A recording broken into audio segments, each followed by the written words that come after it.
Welcome to our channel Saranya social world. இதுக்கு before லிங்க்ல வந்து பார்த்தீங்கன்னா இந்த லெசனோட இன்ட்ரொடக்ஷன் பார்த்துருந்தோம். ஜிடிபினா என்ன, அது எப்படி கால்குலேட் பண்ணுறாங்க, அதோட மெத்தட்ஸ் என்ன அப்படிங்கிறத பற்றி பார்த்துருந்தோம். இப்போ நம்ம பார்க்க போகிறோம் இதோட லிமிடேஷன்ஸ் என்ன, பாலிசி என்ன அப்படிங்கிறது இந்த வர எபோவ் வீடியோவில் நம்ம பார்க்கலாம். இப்போ நம்ம பார்க்க போகிறது வந்து பார்த்தீங்கன்னா limitations of GDP. GDP is most widely used measure of the state of the economy. While appreciating its usefulness, we should be aware of some of its limitation.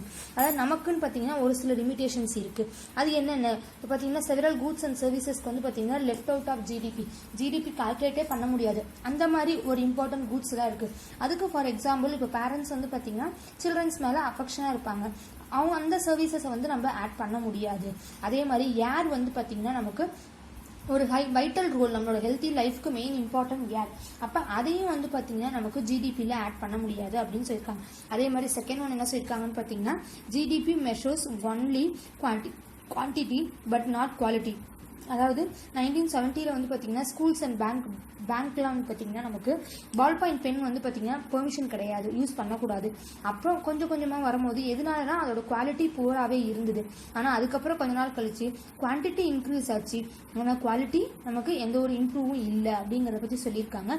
அதனால இது வந்து பார்த்தீங்கன்னா இந்த improvement and quality of goods is very important but it is not captured by the GDP.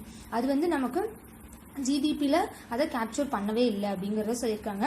Next GDP does not tell as both the way income is distributed in the country. அதாவது நம்மளோட கண்ட்ரியில் GDP எப்படி distribute ஆகுது அப்படின்னு பார்த்தீங்கன்னா நமக்கு அன்ஈக்குவலாக தான் distribute ஆகுது. ஏன்னா ஈக்குவலாக டிஸ்ட்ரிபியூட் ஆகலை, ஸ்மால் பர்சன்டேஜ் ஆஃப் பீப்புள் மட்டும்தான் வந்து பார்த்தீங்கன்னா இதனால பெனிஃபிட் ஆகுறாங்க அப்படிங்கிறத சொல்லியிருக்காங்க. நெக்ஸ்ட் வந்து நமக்கு பார்க்கும்போது GDP does not tell us about the kind of life people are living. அதாவது பீப்புள்ஸோட லைஃப் வந்து எப்படி இருக்கு அப்படிங்கறத பத்தி சொல்லியிருக்காங்க.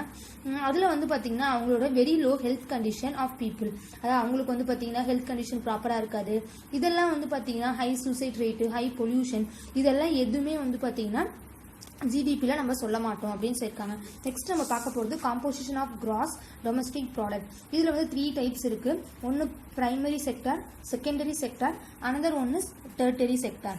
ஃபர்ஸ்ட் பிரைமரி செக்டார் அப்படின்னா என்னன்னு பார்த்தோம்னா அதாவது அக்ரிகல்ச்சர் செக்டார் தான் நம்ம ஃபர்ஸ்ட் பிரைமரி செக்டாராக சொல்லுவோம். அதுக்கு ஃபார் எக்ஸாம்பிள் நம்ம சொல்லணும்னு பார்த்தீங்கன்னா cattle farm, fishing, mining, forestry, coal, corn etcetera are the undertaken. இதெல்லாம் வந்து பார்த்தீங்கன்னா நமக்கு அண்டர் த அக்ரிகல்ச்சர் செக்டர்லாம் வரும். நெக்ஸ்ட் செகண்டரி செக்டார் அப்படின்னு பார்த்தோம்னா இண்டஸ்ட்ரி செக்டார் தான் நம்ம என்னன்னு சொல்லுவோம்னு பார்த்தீங்கன்னா செகண்டரி செக்டார். ஏன்னா மெயினாக வந்து பார்த்தீங்கன்னா எக்கனாமி டெவலப்மெண்ட் ஆகிறதுக்கு மெயின் ரீசன் வந்து பார்த்தீங்கன்னா இண்டஸ்ட்ரியல் செக்டார் தான். இதில் இம்பார்ட்டன்ட் இண்டஸ்ட்ரியல் செக்டார்ஸ் என்னென்ன அப்படின்னு பார்த்தோம்னா நமக்கு iron and steel, cotton, jute, sugar, cement, paper, petrochemical, automobile and other small scale industries எல்லாமே இன்க்ளூட் ஆகும்.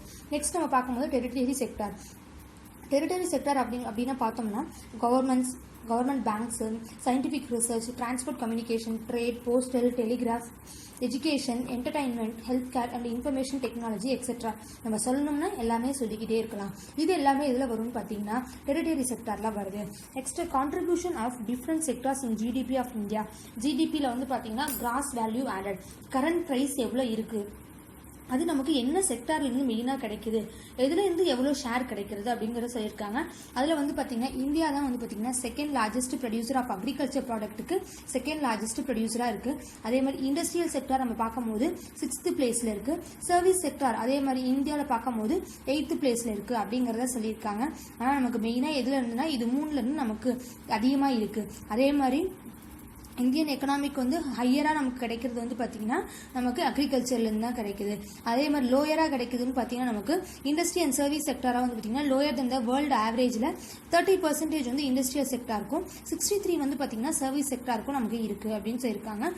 இதில் என்ன சொல்லியிருக்காங்க அப்படின்னு பார்த்தீங்கன்னா டேப்லெட் காலமில் நமக்கு sector wise contribution in GDP of India, அதாவது ஒவ்வொரு இயரும் அக்ரிகல்ச்சர் செக்டாரில் என்ன பெர்சன்டேஜ் கிடைக்குது, இண்டஸ்ட்ரி செக்டாரில் என்ன பெர்சன்டேஜ் கிடைக்குது, சர்வீஸ் செக்டாரில் எவ்வளோ பெர்சன்டேஜ் கிடைக்குது நம்மளுக்கு எக்கனாமி டெவலப்மெண்ட் ஆகிறதுக்கு அப்படிங்கிறத பற்றி சொல்லியிருக்காங்க. நெக்ஸ்ட் நம்ம பார்க்க போகிறது எக்கனாமிக் growth அண்ட் டெவலப்மெண்ட். அதாவது அமர்த்திய சென் அவர் என்ன சொல்லியிருப்பாரு அப்படின்னு பார்த்தீங்கன்னா, economic development focus not only the mens materialist need not but focus on overall development on rice in the living standard. அதாவது ஒரு மெட்டீரியலாக மட்டும் மேனோட இதை பார்க்கக்கூடாது, எதை மெயினாக ஃபோக்கஸ் பண்ணணும் அப்படின்னு பார்த்தீங்கன்னா அவங்களோட லிவிங் ஸ்டாண்டர்ட் ஃபுல்லாக எப்படி டெவலப் ஆகுது அப்படிங்கிறத பற்றி பார்க்கணும். நெக்ஸ்ட் நம்ம பார்க்க போகிறது எக்கனாமிக் growth. எக்கனாமிக் growth நம்ம பார்க்கணும் அப்படின்னு பார்த்தீங்கன்னா நம்மளோட ஒரு பர்டிகுலர் ப்ராடக்ட் வந்து நமக்கு வருது, ரீச் ஆகுது, அவுட்புட் வருது அப்படின்னா அதுக்கு என்ன ரீசன், அது எப்படி வந்து நமக்கு போய் ஒரு எக்கனாமி இதில் நமக்கு டெவலப் ஆகுது, அதோட கீ பெராமீட்டர்ஸ் என்ன அப்படிங்கிறத நம்ம கண்டுபிடிக்கணும் அப்படிங்கிறத சொல்லியிருக்காங்க.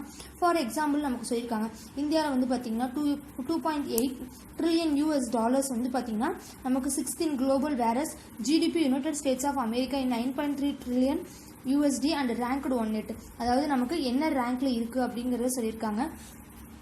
நெக்ஸ்ட் வந்து they are natural resource, advancement in technology, capital formation, political and social economic factors. நமக்கு எதெல்லாம் டெவலப்மெண்ட் ஆகணும் அப்படிங்கிறத சொல்லியிருக்காங்க. அப்போ இதெல்லாம் டெவலப் ஆகும்போது ஆட்டோமேட்டிக்காக நம்மளோட எக்கனாமிக் க்ரோத்தும் அதிகமாக இருக்கும். நெக்ஸ்ட் நம்ம பார்க்க போகிறது எக்கனாமிக் டெவலப்மெண்ட்.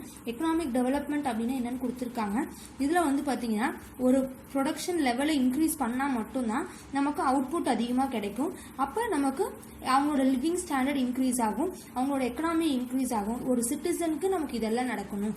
அது மட்டும் இல்லாமல் நமக்கு எதெல்லாம் இம்ப்ரூவ் ஆகணும்னு பார்த்தீங்கன்னா improvement in technology, labour reforms, rising levels living standards, broader institutional changes in the economy. அப்போ இது எல்லாமே நமக்கு எல்லா ஃபீல்டும் டெவலப் ஆனால் ஆட்டோமேட்டிக்காக ஒரு சிட்டிசன் டெவலப் ஆகும். ஆட்டோமேட்டிக்காக என்ன ஆகுது, நம்மளோட எக்கனாமி, நம்மளோட கண்ட்ரியோட எக்கனாமி டெவலப் ஆகும் அப்படின்னு சொல்லியிருக்காங்க. Next HDI human development index அப்படின்னு பார்த்தீங்கன்னா இதுதான் வந்து பார்த்தீங்கன்னா நமக்கு ஒரு real development of the economy. இந்த ஒரு டூலை வந்து நம்ம மெஷர் பண்ணலாம். இது மூலியமா ஈஸியாக மெஷர் பண்ணி நம்மளோட எக்கனாமி எவ்வளோ டெவலப் ஆயிருக்கு அப்படிங்கிறத சொல்லலாம். நெக்ஸ்ட் நம்ம பார்க்க போகிறது வந்து பார்த்தீங்கன்னா development part based on GDP and employment. அதாவது நமக்கு ஃபர்ஸ்ட் என்ன சொல்லியிருக்காங்க, GDP வந்து நமக்கு எப்படி இருந்தது, ஃபாரின் ப்ராடக்ட்ஸ் நமக்கு எவ்வளோ வந்தது, நம்ம வந்து அதை டிபெண்ட் பண்ணி இருக்கிறத கொஞ்சம் கொஞ்சமாக ரெடியூஸ் பண்ணணும். அப்போ தான் வந்து பார்த்திங்கன்னா நமக்கு டிரான்சாக்ஷன் அவுட் சைட்லேருந்து வரதை லிமிட்டடாக கொண்டு வர முடியும். டில் 1991 வந்து பார்த்திங்கன்னா நம்மளோட பார்டர்ஸில் வந்து பார்த்திங்கன்னா ஃப்ரீ ட்ரேட் பண்ணலாம் அப்படிங்கிறத கொண்டு வந்தாங்க அப்படின்னு சொல்லியிருக்காங்க.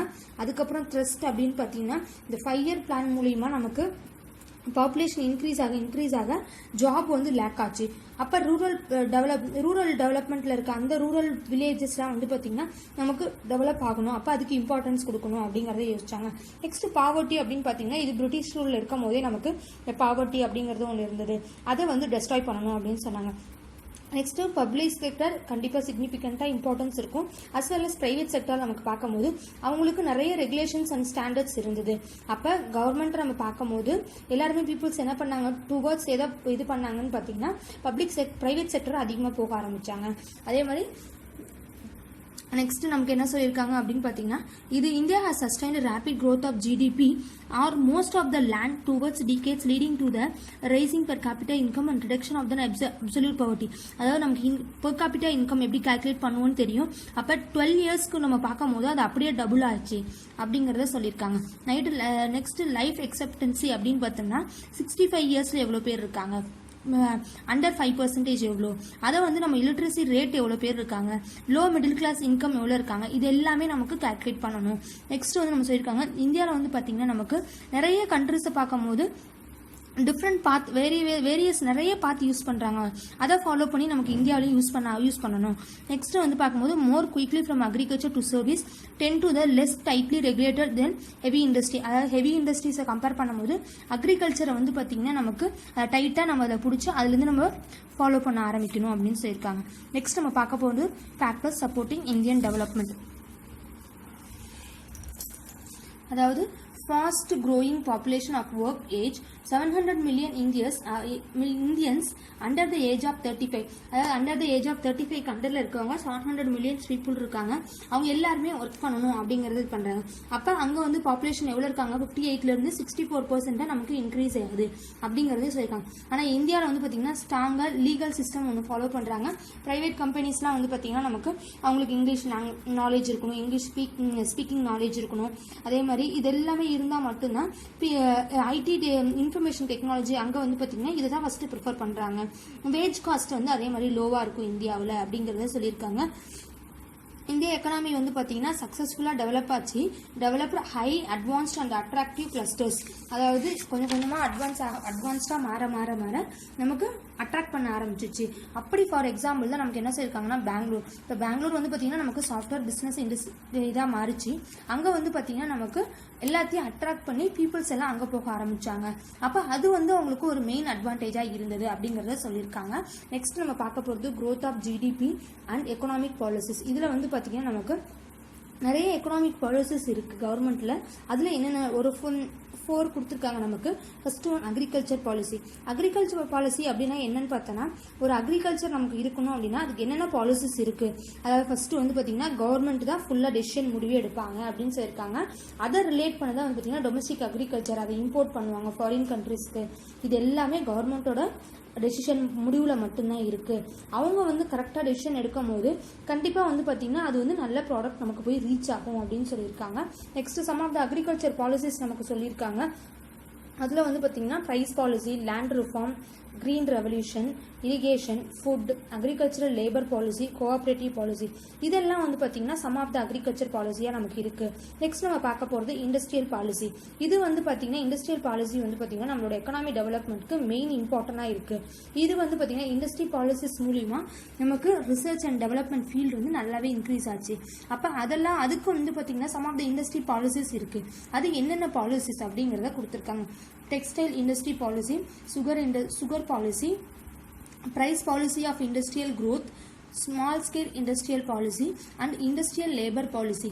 இதெல்லாம் வந்து பார்த்தீங்கன்னா எதுக்கு அண்டரில் நமக்கு வருதுன்னு பார்த்தீங்கன்னா இண்டஸ்ட்ரியல் பாலிசி. நெக்ஸ்ட் நம்ம பார்க்க போகிறது நியூ எக்கனாமிக் பாலிசி.